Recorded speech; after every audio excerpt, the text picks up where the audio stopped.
My name is celebrity commentator Ben Hooks, and I wanted to make a video on this. Well, I've wanted to make the video on this for a while. About as long as this gameplay, or about when this gameplay was made, is how long I've wanted to make a video on this particular topic. And as you can see, this gameplay still has the letter rankings, so it's been a while. A little bit of background about me. I have been playing SNK games since KOF 14. I have yet to miss a release, save for SNK Heroines, because that really wasn't my bag. Um, but we just got off of SNK World Championships. Awesome tournament, super sick. And like most people, I do feel the high of a super sick tournament and want to hop on the game. Uh, you know, get some games in, get some play. Uh, but what always happens with these tournaments, all of them, is that we have them, and then when what happens next is people get on Twitter and they ask, why don't people play more SNK games? Why don't we have more people playing SNK games? And this is a thing I've wanted to make for a long time, just to say, just to have out there, because I feel like the FGC and most communities are prone to collective amnesia, or we get so caught up in our bubble that we forget exactly what it is that causes us to be in a bubble in the first place, what causes the exclusion in the first place.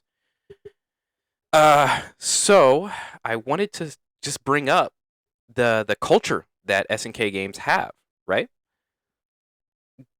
Do me a favor, and as of like right now, go look up Vox Reaper's strategy guide on Dream Cancel. Go ahead and pause the video. You looked it up?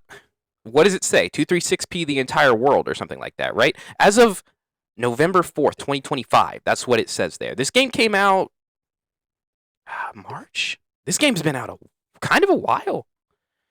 Um, Point being, how much are you, new player, how much are you going to learn from that? How much are you going to learn from 236p the entire world? By the way, Vox Reaper also likes to use that far D button of his. Far D and far C. These are very important buttons. You don't even know anything about those if all you're doing is, okay, this is a strategy, I'll just abuse 236p, 236p feint. And I added feint there to be generous, because it doesn't say that. Right. So now go ahead and check Mizumi. Go ahead and check any character for Uni 2. Any character for Uni 2. I'm using Uni 2 instead of Street Fighter because I wanted to use a game that has a similarly small player base. I don't want to use a game that has, you've got Sestzi or whoever doing the work for it. All right. So you probably have found the differences. This on its own is such a big deal for new and mid-level players. I'm not really interested in touching on what Chris G or Yurikov or Sace MX or any of those guys are talking about, because those guys will find information. They know who to know. But if you are a mid-level player, the people that you need to appeal to, the people that you're wondering why they don't play these SNK games, this sucks. This just sucks. And what it also means is, for many people, countless losses and lots of review to try and figure out exactly what it is this character does. You're going to have to watch Arusu Grant if you want to figure out what this character should be doing. Now, pair that with the relative lack of activity in places like the matchmaking channel for the grindcore for the City of the Wolves. It's not dead. It's not completely dead, though there are times. But it's the same people looking for games. This is par for the course in grindcore servers. However, those people aren't trying to play with mid-level players. This isn't a condemnation of them, to be clear.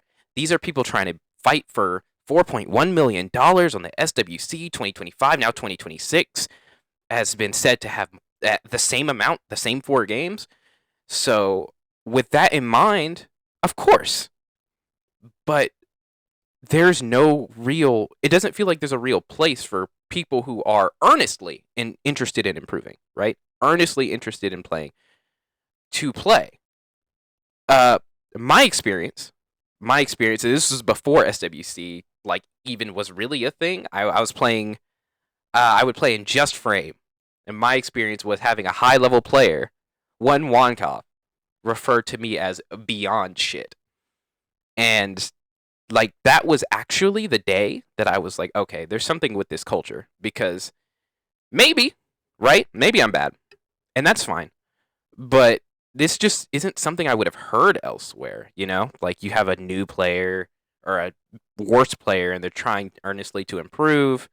You know, you want to improve. You just want to work harder and you know it's going to be countless beatings, especially if you've ever looked at the dream cancel. Um and much love to Warnkov. I mean that's been buried for a while. I met him again at Climax, whatever, shared a hug and etc.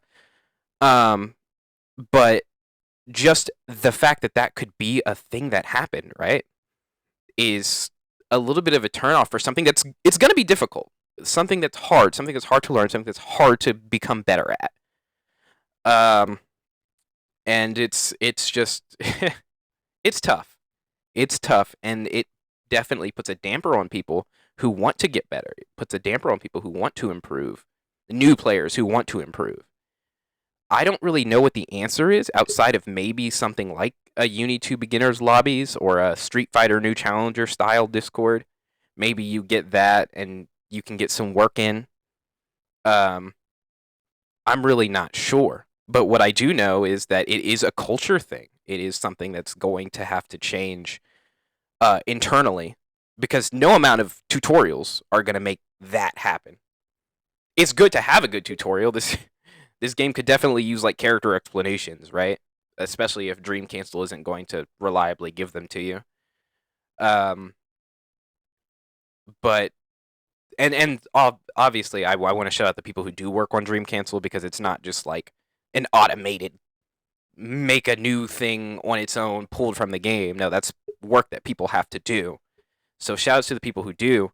But how sparse it is, it's gonna be hard. Like just the comparison between these games and learning these characters and the difficulty in learning these characters, the difficulty in learning these games, the difficulty in finding meaningful matches. It's going to be a tough sell. It's going to be a tough sell for someone who's like, oh, I could just go play Street Fighter with my friends.